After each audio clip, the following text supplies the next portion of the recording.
Bismillahirrahmanirrahim. Assalamualaikum warahmatullahi wabarakatuh. Kembali lagi di Budi Film 2012, para sahabat Budi Film manapun berada. Sekarang ini kita sedang berada di atas ruas tol Pekanbaru Dumai, yang mana jalan tol ini banyak terdapat tikungan ya, sehingga muncul pertanyaan di masyarakat, mengapa sih kok jalan tol itu banyak tikungan, kok tidak dibuat lurus saja ya, sehingga menghemat atau mempersingkat waktu. Kalau kita lihat jalannya juga tidak separah seperti pada mobil ini ya, seperti jalan nasional itu tikungannya sangat berbahaya ya. Kalau kita lihat jalur JTTS itu dari Bandar Lampung ke Banda Aceh itu walaupun ada tikungan tapi tidak separah di jalan nasional. Jadi ada alasan tertentu mengapa jalan tol itu dibuat tikungan. Setidaknya ada 3 alasan mengapa jalan tol itu ada belokan atau tikungan. Kalau kita lihat di jalan tol Trans Sumatera ya, itu ada beberapa belokan atau tikungan. Ini dibuat dengan alasan tertentu. Untuk pertanyaan ini mari saksikan video berikut ini.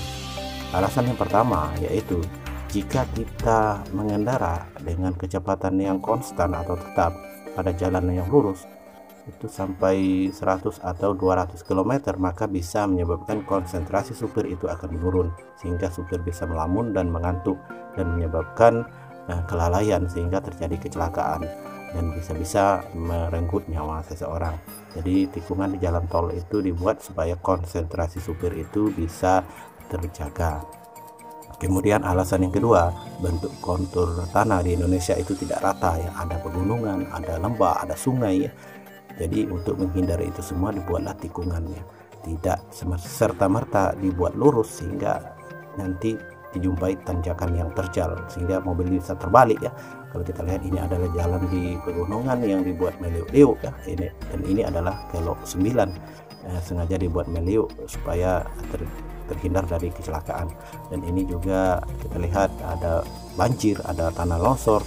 Jadi untuk menghindari itu semua jalan tol itu dibuat tikungan. Jadi itulah alasan yang kedua. Kemudian alasan yang ketiga untuk menghemat biaya ya, untuk menghemat biaya pembangunan. Kalau kita ketahui bahwa pembangunan JTTS itu memakan biaya 476 triliun.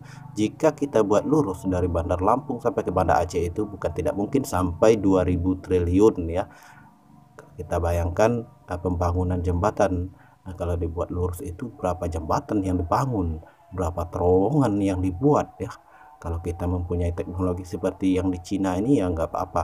Tapi kalau teknologi kita yang barangkali belum maju, ini bisa menyebabkan tanggungan atau utang negara bisa menumpuk, sehingga tikungan itu dibuat untuk mengefisiensi dari anggaran pembangunan yang digunakan untuk jalan tol Trans Sumatera khususnya maupun jalan tol di seluruh Indonesia pada umumnya.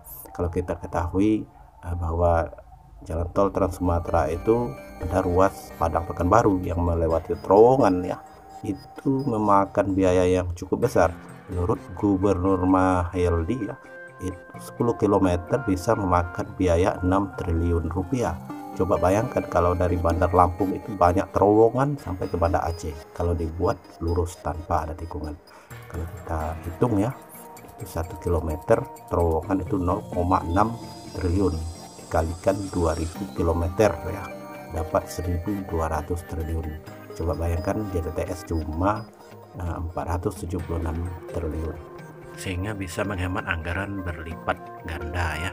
Kemudian berikutnya tikungan itu dibuat mungkin barangkali untuk menghindari objek-objek vital seperti kantor bupati, kantor DPRD, kantor gubernur ya, nggak mungkin digusur karena dilintasi oleh tol ya. Untuk menghindari itu semua maka dibuat tikungan.